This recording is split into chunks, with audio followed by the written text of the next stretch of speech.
Oke, malam ini kita bertemu lagi, sharing lagi, mumpung cuacanya baik, situasinya baik. Kita eh, sharing lagi melalui Zoom ini. Kita belajar firman Tuhan secara sederhana dalam yang singkat, tidak lama, mudah-mudahan menjadi berkat. Mari kita berdoa lebih dulu. Tuhan Yesus, kami mengucap syukur oleh kebaikan dan keberkahan-Mu. Kami malam hari ini kembali bertemu melalui Zoom untuk belajar firman Tuhan secara sederhana. Dan kiranya firman Tuhan yang kami pelajari boleh menjadi berkat bagi kehidupan kami. Dalam nama Tuhan Yesus kami berdoa dan mengucap syukur. Amin. Ya, hari ini kita belajar masih dari seri doa Bapa kami di bagian Matius pasal 6 ayat 13. Sudah kelihatan ya? Kak Cinta kelihatan? Kelihatan, Pak. Oke. Matius 6 ayat 13 berarti yang kelima. Firman Tuhan berkata, dan janganlah membawa kami ke dalam pencobaan, tapi lepaskanlah kami daripada yang jahat. Saya beri judul pencobaan. Kita akan belajar pencobaan itu apa. Janganlah membawa kami ke dalam pencobaan, tetapi lepaskanlah kami daripada yang jahat. Kalau menurut Nara, yang jahat itu siapa? Siapa yang dimaksud dengan kata yang jahat? Siapa Nara? Tahu? Tidak tahu. Yang jahat itu adalah iblis, adalah setan, atau disebut kuasa kegelapan. Lepaskanlah kami daripada kuasa iblis, lepaskanlah kami daripada kuasa kegelapan, lepaskanlah kami daripada setan. Nah, kita akan belajar mengenai pencobaan. Mungkin kita sering kali mendengar kata pencobaan. Pencobaan itu apa? Kita belajar pada malam hari ini, kenapa Tuhan Yesus kok mengajarkan kita berdoa, dan janganlah membawa kami ke dalam pencobaan. Pembelajaran mengenai pencobaan yang pertama, pencobaan membawa pada dosa. Kak Sinta bisa baca Lukas 4 ayat 13. Lukas 4 ayat 13. Lukas 4 ayat 13. Sesudah iblis mengakhiri semua pencobaan itu, ia mundur daripadanya dan menunggu waktu yang baik. Amin. Ya, di di sini firman Tuhan mengatakan sesudah iblis mengakhiri semua pencobaan itu. Pencobaan itu apa? Pencobaan memiliki pengertian yaitu satu godaan atau dorongan kuat untuk melakukan sesuatu yang tidak biasa kita lakukan. Sekali lagi godaan untuk kita melakukan sesuatu yang tidak biasa kita lakukan. Tuhan Yesus dicobai oleh iblis. Supaya apa? Cobaan salah satunya mengubah batu menjadi roti, jadi makanan. Kemudian Tuhan Yesus diminta menjatuhkan diri dari bait suci. Dan yang ketiga, Tuhan Yesus disuruh menyembah iblis. Nah, itu adalah godaan, sesuatu yang tidak biasa. Tapi kalau dilakukan, itu membawa pada dosa. Dalam doa Bapa kami, kita diajarkan untuk berdoa supaya dijauhkan dari pencobaan. Artinya, supaya kita dijauhkan, dihindari, atau ditolong dari godaan yang mengarahkan kita pada dosa. Ketika Tuhan Yesus dicobai oleh iblis, dia diarahkan untuk melakukan sesuatu yang nggak umum. Supaya apa? Kalau dia mengikuti itu, dia berbuat dosa. Tuhan Yesus memulai pelayanan dicobai oleh iblis, tapi dia berhasil mengatasinya dan menang dari setiap pencobaan yang diajukan oleh iblis. Kalau Tuhan Yesus gagal dalam pencobaan itu, maka Tuhan Yesus pun jatuh dalam dosa. Misalkan Tuhan Yesus mengikuti, oke saya ubah batu jadi roti. Itu kan Tuhan Yesus ikuti kemauannya iblis. Ya, gagal. Tapi dia tidak mau mengikuti, tidak mau mengubah batu menjadi roti seperti permintaan iblis. Pernahkah kita jatuh dalam situasi godaan yang membawa dalam dosa? Contohnya, kita bisa melihat barang milik orang lain yang sebenarnya bisa kita ambil. Misalkan ada barang milik orang lain tergeletak, bagus. Orangnya nggak tahu, kita bisa mengambilnya, kita bisa menggodanya, tergoda mengambil, menyimpan di dalam tas dan berkata, saya tidak tahu di mana barangnya. Kita bisa ada dalam situasi itu. Satu kali saya pernah ke pom bensin dan melihat HP tergeletak di sebuah tempat duduk. Saya pun menduduki tempat itu. Nggak lama ada orang yang juga duduk di dekat saya. Ternyata orang itu adalah keluarga dari orang yang punya HP tersebut. Saya ada keinginan untuk mengambil HP itu, tapi ternyata dihalangi dan tidak boleh mengambil sesuatu yang bukan milik saya. Itu adalah situasi godaan yang membawa dalam dosa. Ada banyak situasi yang membawa kita pada dosa. Contohnya melihat sesuatu di HP yang membuat pikiran kita menjadi kotor. Kita melihat mungkin melalui tayangan yang sekilas atau film atau apa di HP, video yang muncul yang membuat kita pikiran menjadi kotor. Nah, pilihannya adalah kita menikmatinya atau kita meninggalkannya, kita menutup. Atau satu kali rasanya ingin marah dan mengumpat ketika melihat seseorang yang menjengkelkan kita. Nah, saya juga masih sering mengalami seperti ini. Kalau ada orang diajak bicara, dijelaskan baik-baik, tapi tidak nyambung. Asalnya jengkel, ingin mengumpat, ingin marah. Nah, tapi itu adalah pencobaan yang membawa saya pada dosa. Dan tidak boleh untuk saya lakukan. Meskipun saya juga pernah akhirnya eh, nekat atau terjebak akhirnya marah. Itu adalah sesuatu godaan yang untuk saya melakukan sesuatu yang tidak biasa untuk dilakukan. Jadi pencobaan itu membawa pada dosa. Jadi kita harus hati-hati, menghindari, dan melakukan sesuatu yang sesuai kebenaran firman. Yang baik, yang benar, dan tidak semaunya sendiri. Ini pengertian pertama bahwa pencobaan itu membawa pada dosa. Daud ketika tidak berperang, dia akhirnya jatuh dalam dosa. Misalnya macam-macam. Padahal sebenarnya dia harus berperang. Kemudian kebenaran yang kedua, pembelajaran pencobaan yang kita pelajari, pencobaan tidak melebihi kekuatan kita. Nara, baca 1 Korintus 10 ayat 13. Ayat ini terkenal sekali, banyak orang Kristen suka dengan ayat ini. 1 Korintus 10 ayat 13.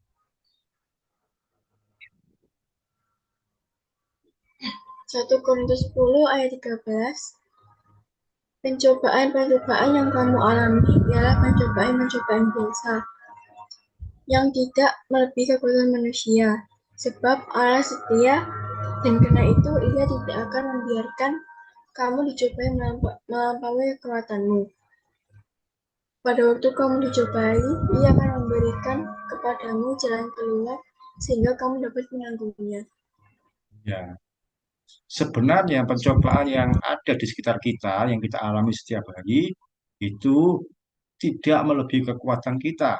Kita pasti bisa mengatasinya. Kita pasti bisa untuk menang. Kita bisa menghindarinya. Kita bisa mengatasinya. Kita bisa untuk mengalahkannya. Sebab pencobaan yang terjadi tidak melebihi kekuatan kita. Kita pasti bisa menyelesaikan dan menang mengatasi setiap pencobaan. Mengapa? Sekali lagi karena yang kita hadapi tidak melebihi kekuatan kita sebagai manusia. Banyak orang yang berkata, "Eh, yang saya alami ini berat sekali, ini melebihi kekuatanku sebagai manusia." Tidak, Tuhan tahu ukuran kita. Sehingga kalau ada pencobaan, kita pasti bisa mengatasi. Karena Tuhan, firman Tuhan berkata bahwa kita akan diberikan jalan keluar ketika menghadapi segala situasi. Contohnya tadi ketika saya melihat HP tergeletak di salah satu tempat duduk di pom bensin, sebenarnya saya bisa mengatasinya dengan cara apa? Saya tidak perlu mendatangi tempat duduk itu. Saya tidak perlu untuk punya keinginan mengambil HP itu. Walaupun tidak waktu itu tidak ketahuan siapa yang punya. Tapi saya sempat hampir tergoda. Atau kalau kepingin ngomong kotor ketika emosi, pingin marah, saya sebenarnya bisa memilih untuk lebih sabar. Berarti kan itu saya bisa, tidak melebihi kekuatan saya.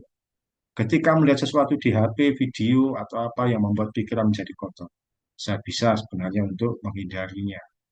atau tidak menikmati tayangan-tayangan yang salah. Kita pasti bisa.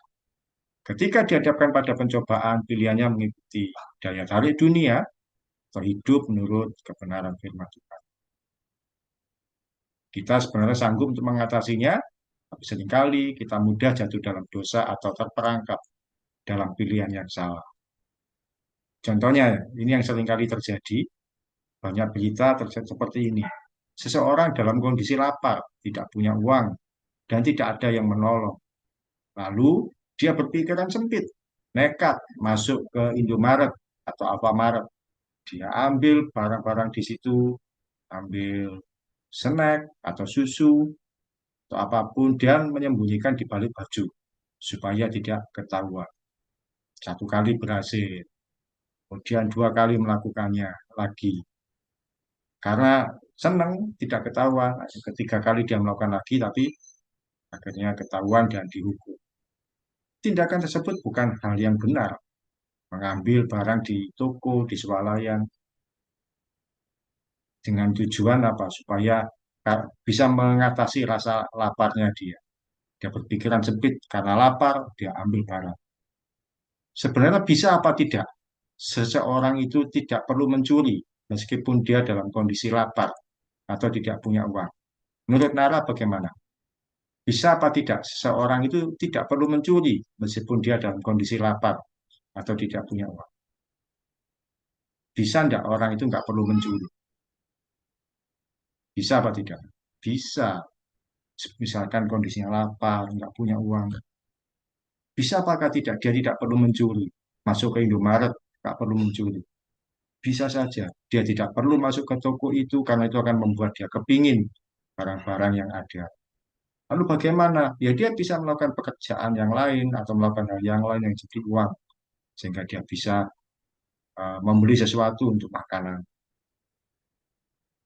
Belakangan ini juga banyak orang yang kondisi stres dan putus asa. Ingin terjebak banyak tanggungan, tidak bisa membayar, banyak jerat-jerat keuangan yang menyulitkan dia. Mungkin terjebak dalam judi, judi slot, sekarang kan banyak judi slot, judi online. Lalu berpikiran sempit dengan melakukan bunuh diri. Nah, berapa hari yang lalu ada orang yang bunuh diri, terus menulis surat pada istrinya. Padahal mereka punya anak kembar, dan istrinya sedang hamil anak yang kembar juga. Dan suaminya ini karena kalah judi, dia menggantung dirinya di kamar. Istrinya yang baru pulang, kemudian membuka pintu kamar, dia kaget suaminya menggantung diri dan menulis surat minta maaf karena sudah membuat keluarga itu menjadi hancur, menjadi kesulitan. Menurut Sinta, bisakah seorang yang putus asa itu tidak melakukan bunuh diri? Ya, sebenarnya bisa, tidak perlu bunuh diri.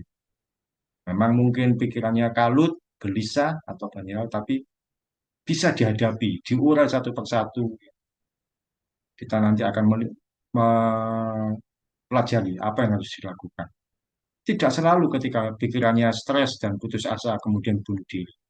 Nah, sekarang juga banyak orang-orang yang jadi caleg tapi nggak terpilih, kemudian jadi stres. Mungkin juga karena sudah mengeluarkan banyak uang. Bisa jadi akhirnya tidak bisa berpikir panjang, bunuh diri. Tapi kan tidak perlu hal itu diambil. Jadi pencobaan itu tidak melebihi kekuatan kita. Kita bisa mengatasinya.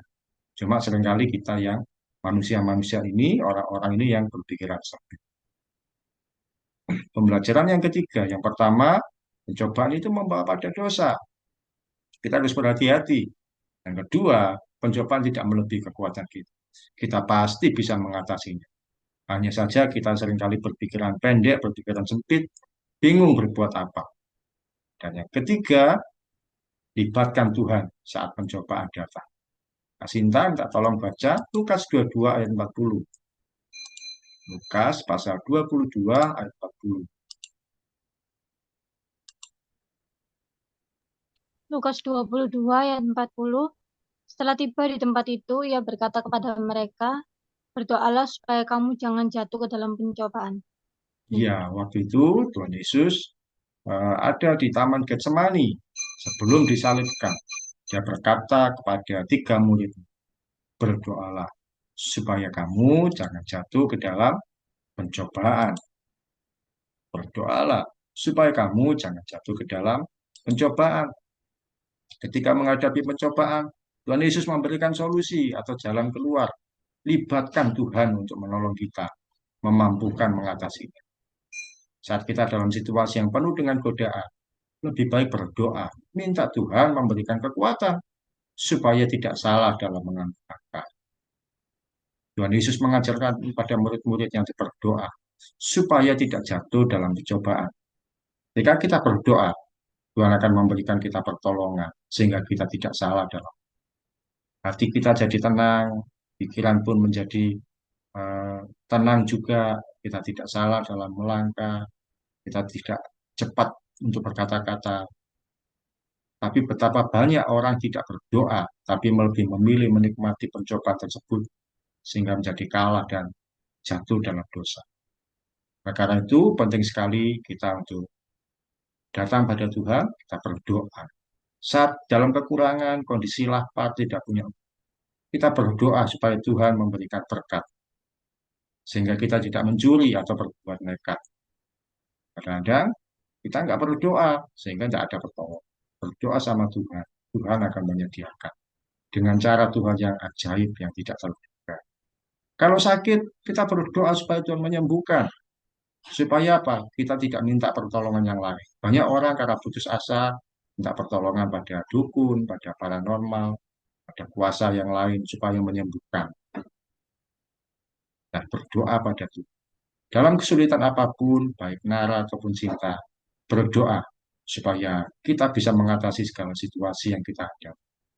Misalkan dimusuhi teman, kita berdoa supaya tidak salah dalam mengambil langkah, tidak emosi, tidak salah dalam berkata-kata.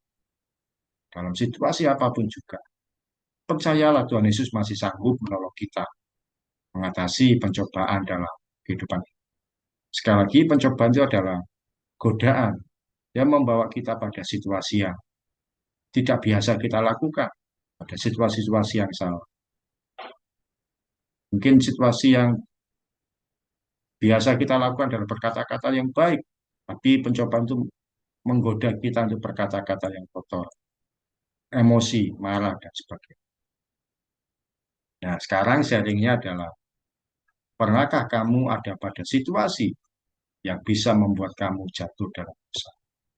Mungkin membuat kamu marah, mencuri, atau berbuat nekat yang lain. Pernah nggak kita ini ada dalam situasi eh, yang membuat kita jatuh dalam dosa?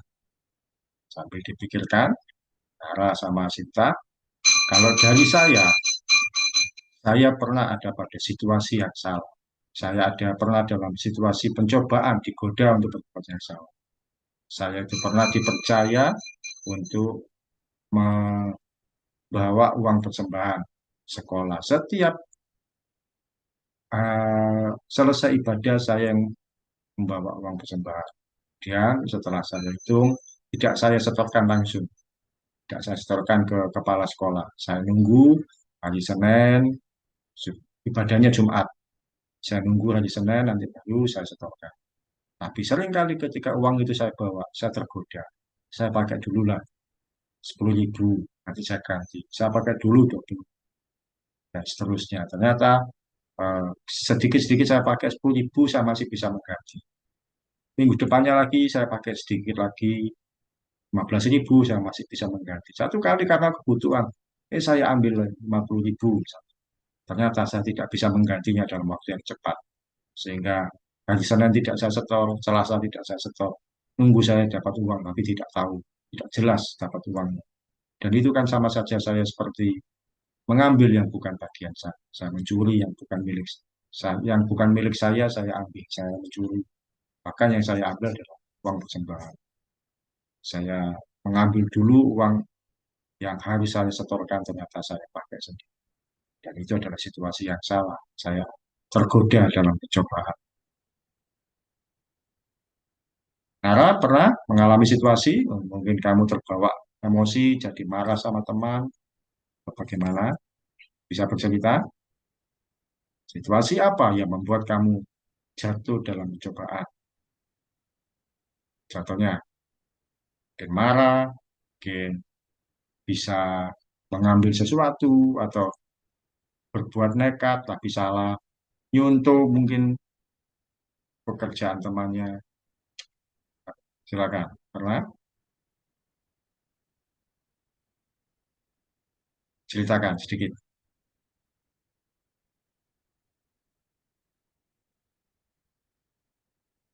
Oh, tiba-tiba emosi, marah sama teman. Marah sama teman, Kenapa? marah sama teman. Marah sama teman. Kenapa waktu itu bisa marah sama teman?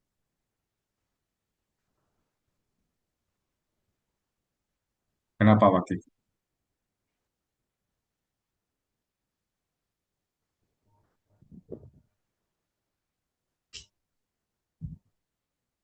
Lupa. Apa dimusuhi temannya? Gak diajak bicara?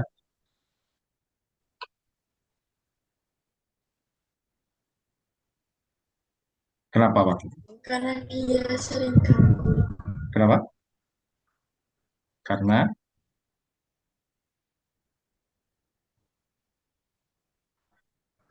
Dia sering mengganggu. oh, sering mengganggu temannya. Ya, terus marah. Nah, sebenarnya kan itu adalah pencobaan. Bisa memilih untuk saya tidak mau marah. Terus ternyata eh, jatuh juga dalam situasi yang sama. Mungkin juga satu kali pencobaan itu mengajak kita untuk menipu atau berbohong. Wah, saya tak berbohong. Kalau anak sekolah biasanya nyontek. Atau mungkin kalau yang bekerja berbohong, tidak mengatakan yang sebenarnya, dan sebagainya. Itu ada situasi yang membawa pada pencobaan. Tapi kita harus berlatih lebih baik lagi. Kalau Kak Sinta, pernah mengalami situasi-situasi yang membawa kamu dalam situasi yang salah. Hmm, mungkin ini Pak, baru tadi juga sih, kayak udah tahu salah tapi nggak mau bilang. Hmm. Tergoda buat nggak bilang. Tapi akhirnya bilang juga. Kenapa memutuskan untuk bilang? Mungkin ketika memutuskan untuk tidak mengatakan yang sebenarnya, mungkin mengalami gelisah di hati. Lebih ke pasti merugikan orang lain. Oh, iya. Nah, itu ada situasi-situasi yang membawa pada pencobaan. Diajak terus gak usah bilang. Tapi ternyata berpikir kalau saya tidak ngomong ini, nanti dampaknya tambah besar. Dia memutuskan untuk ya sudahlah, saya bilang meskipun resiko, ada resiko, tapi daripada resikonya tambah besar, saya akan menyampaikan. Ya, puji Tuhan. Kita bisa belajar untuk eh, kita menang atas pencobaan yang kita ada. Sebenarnya itu adalah pencobaan yang biasa. Sinta bisa berkata yang sebenarnya, tapi sempat memilih untuk tidak berkata atau mungkin berbohong atau menutupi. Nara pun juga demikian. Sebenarnya bisa untuk tidak marah, tapi ternyata bisa marah. Sebenarnya bisa, karena semua yang kita hadapi adalah sesuatu yang biasa. Saya pun juga bisa tidak mengambil uang itu. Bisa ya terjebak pada situasi yang sama. Oke, melalui firman Tuhan ini kita belajar untuk kita mengandalkan Tuhan. Ada situasi apapun kita berdoa, Tuhan, saya minta tolong bagaimana menghadapi situasi ini. Kalau saya berkata yang benar, saya pasti salah. Tapi kalau saya tidak berkata yang benar, saya berbohong. Kita berdoa sama Tuhan, supaya Tuhan buka jalan keluar atas setiap yang kita ada. Oke, itu sharing kita atau belajar kita pada malam. Kak Sinta bisa tutup doa? Mari kita berdoa. Dan Yesus, terima kasih Tuhan atas kesempatan yang Engkau berikan Bapak. Kami bisa menjalani komsel pada malam hari ini ya Tuhan. Tuhan berkati Pak Oki Tuhan yang sudah mengajarkan kami pada malam ini ya Tuhan. Dalam namamu kami sudah berdoa dan mengucap syukur. Haleluya. Amin. Amin. Terima kasih. Sampai jumpa. Terima kasih Pak.